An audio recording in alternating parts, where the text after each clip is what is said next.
Hey YouTube, welcome to Sunkerns Lab. Today I have an OU battle on Pokemon Showdown. Now, it's been a very long time since I uploaded a video, probably about 2 months, maybe even longer than that. And needless to say, I uploaded maybe 2 videos all summer, and I don't think I've really even played Pokemon more than like once or twice in the last 4 or 5 months. So you're gonna have to cut me some slack if my commentary is pretty subpar, but you know, it's Pokemon X and Y is coming out soon-ish. So, you know, I'm trying to get back into the swing of things, and once that comes out, I'll most likely be uploading much more often, and, you know, once I start enjoying the game again with some new Pokemon and new game mechanics and things like that, and a whole new typing. So, you know, when that happens, then you'll probably see more videos from me, but until then, probably just going to keep it at the same old, not uploading except for random 1 in a million times. So, anyway, getting into the actual battle. You know, my team's just basically a standard sand team. Nothing really special to say about it, except I'm using an old-fashioned Scarf Landorus. Yeah, that's about it. I just wanted to use the Scarf Landorus when I made this team, and because I hadn't seen it in a while, I figured it would surprise some people, and, you know, I think it did in this battle, so I guess you'll have to see when you actually watch the battle. But, looking at my opponent's team, he has what looks to me like a really stall-based team, with the Tyranitar, the Heatran, the Celebi, the Rotom Wash, all those. If all those 4 Pokemon are defensive, then his team could be basically a stall team, and that could be annoying, so I'm going to have to watch out for that. And then obviously he probably has his Keldeo as a Scarf Pokemon, that's my prediction from the start, and his Landorus as just the normal Sheer Force Life Orb set. So anyway, I was actually predicting him to lead with either his Tyranitar or his Heatran, because for some reason I just felt like those two were most likely his Rocks users, and if he led with anything else, I had a half-decent switch into anything else anyway. So what I decided to do was lead with my Scarfed Landorus. Sorry, I couldn't think of his name. Like I said, I haven't played in months, so cut me some slack. I decided to lead with my Scarfed Landorus just because I know it's going to outspeed his whole team, other than his Keldeo, if that's Scarfed, and nobody leads with a Scarfed Keldeo. So I figured I was pretty safe to lead with my Landorus. So that's actually what I'm going to do. I'm going to lead straight up with my Landorus, expecting to U-turn out if I had a bad matchup, or just hit something with a powerful attack, like this Heatran, which he decides to lead with. Now, I'm going to go straight for the Earthquake because I'm Scarfed. I know for a fact I'll outspeed it. He decides to stay in. I'm not sure why. I think he might have predicted... he may have been Scarfed and predicted me not to be Scarfed, and then wanted to hit me with a move of some type, but I was Scarfed, so I was able to take him out in first turn. Easy one-hit KO, and I'm going to have to switch out, unfortunately, on the next turn, because I'm locked into Earthquake, and he brings in his Landorus. Now, he goes for the Stealth Rocks on the switch, so that tells me that his Landorus, none of the rest of his Pokemon most likely have Stealth Rock, so, you know, opens up some questions for some other Pokemon. Now, I went into my I went into my Tyranitar actually expecting the HP Ice, but when he went for Stealth Rocks, I knew the Focus Blast was probably coming my way, so I went into my Rotom, because that's really the only thing I have to take a Focus Blast, other than my Gengar, and Gengar I can't really have taken too many hits because it's so frail. So I go into my Rotom Wash, and go straight for the Will-O-Wisp, hoping to either burn his incoming Rotom Wash, or maybe even just get some damage off on his his Landorus if he decides to stay in. But he switches out into a Celebi, that gets burned. Not going to really worry about that because obviously he has a natural cure ability, so a Celebi's not really going to be, you know, too worried about that burn. But he goes for the Leech Seed as I switch into my Tyranitar. I only really switch into my Tyranitar to see if I could Pursuit Trap. Wow, words. To see if I could Pursuit Trap him here. But he decides to go for the Recover, and obviously Pursuit is going to do very little damage if he's not switching, and seeing that I have Pursuit, he's very likely not going to switch on the next turn, so what I'm going to do is just go for the Crunch and try to get off as much damage as possible as he goes for the Heal Bell. I'm not sure why he has Heal Bell on the Celebi, but, you know, to each his own. So anyway, I go for the Crunch. It does a good 65%, nearly.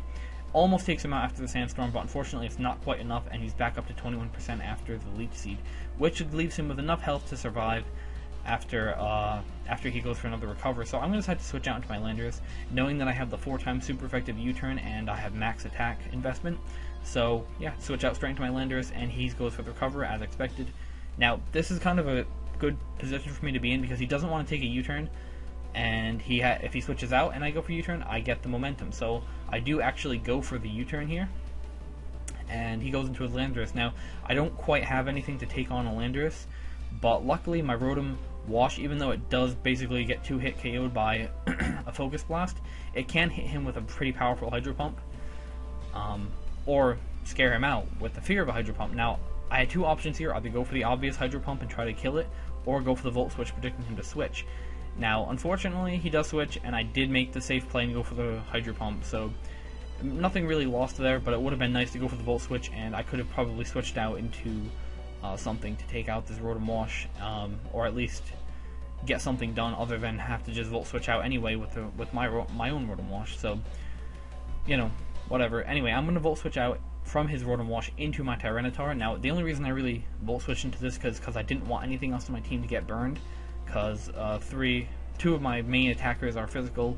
Gengar can't really be taking a burn while it's already going to be taking Sandstorm damage, and Tyranitar is pretty much useless to me because he doesn't have his own weather. Well, he has Sandstorm, so I'm not really worried about the Weather War. But anyway, he misses a Hydro Pump here, and that's kind of a big deal because I am able to get up my Stealth Rocks for free, and furthermore, I'm actually going to be able to live his next Hydro Pump on the next turn, and I'm actually going to be able to smack him really hard with a critical hit Crunch. And as you're going to see right now, even though the Crunch doesn't kill him, he actually does die to Sandstorm damage, as I die to the burn. So unfortunately, his missing the Hydro Pump and my crit Crunch, it really makes a big difference because he does lose his Rotom Wash pretty early, only on turn 13. He's down 4-5 now, when it could have been a 5-5 game. But that's just the way Pokemon works. You never predict. You never really predict when hacks is going to happen. But on the double down, he goes onto his Keldeo. I go onto my Rotom Wash. He goes for the Secret Sword. That's his best move to hit me with. He probably should have just switched out, but I don't know. To each his own, I guess. So I go for the Volt Switch, do a good 85% with that Volt Switch, as I'm going to Volt Switch out into my Fortress. I'm predicting him to be Scarfed and to be locked into Secret Sword, so I can easily, what I think is easily, go into my Fortress and Rapid Spin. But he actually turns out not to be choiced. Goes for the Hydro Pump. It does 91%. My Fortress is physically defensive, so obviously the Hydro Pump's going to do a butt ton. But I am able to get the Rapid Spin kill, get rid of those rocks, and unfortunately he can't set them up later again. But because he's down 3-5, I'm going to hope that the offensive pressure will be enough to not allow him to set up his rocks again. So he goes out into his Landorus, takes me out with a Hidden Power Ice. I guess he was probably predicting me to switch into my Landorus, predicting the Earth Power, which that's a good play because it kills my Fortress anyway. So now I'm going to go into my Rotom Wash. I'm really just hoping that he's going to miss a Focus Blast here, but unfortunately he doesn't miss it. And, at the end of the day, it's not going to make a difference because I pretty much still have the game in the bag. At least this is what I was thinking while I was playing. So I wasn't worried about losing my Rotom. I just figured that it would be safer to take the chance rather than not take the chance, because I didn't need my Rotom for anything else anyway. So, regardless, I go into my Scarf Landorus. Obviously, I'm going to outspeed him because he's already shown that he's Life Orbed, and I take him out with a Hidden Power. So he brings in his Tyranitar. Obviously, a Hidden Power Ice is going to do nothing to what is most likely a specially defensive Tyranitar.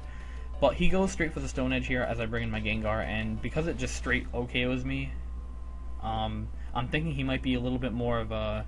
And plus, because he runs Stone Edge, I'm thinking it might be more of an attacking Tyranitar rather than a defensive Tyranitar, especially because you don't actually see leftovers or anything. He very well could have been banded, but it's irrelevant because my Terrakion does have the close combat, obviously, and I'm able to take out his Tyranitar. Now, because my Terrakion is the Double Dancing set and not like a banded or scarfed set, I'm able to just switch it up to the Stone Edge, but unfortunately I miss, as he goes for what I predicted to be probably a Grass or a Psychic move, but he decides to go for the Leech Seed, and that misses as well. So basically we wasted a turn. Turn 21 was absolutely pointless, and I'm able to take him out on the next turn with the Rock Gem boosted Stone Edge. So yeah, that'll be the game. I mean, it wasn't too amazing, but it was fun, and like I said, I haven't played Pokemon in months, and I haven't commentated in longer than that. So, if my commentary was bad, I apologize. I'm just trying to get back into this, and hopefully when Pokemon X and Y comes out, I'll be back into the swing of things, and hopefully be able to put out some good quality content for you guys. So, yeah, that's pretty much the end of the match. Thank you for watching. I hope you enjoyed, and I will see you next time.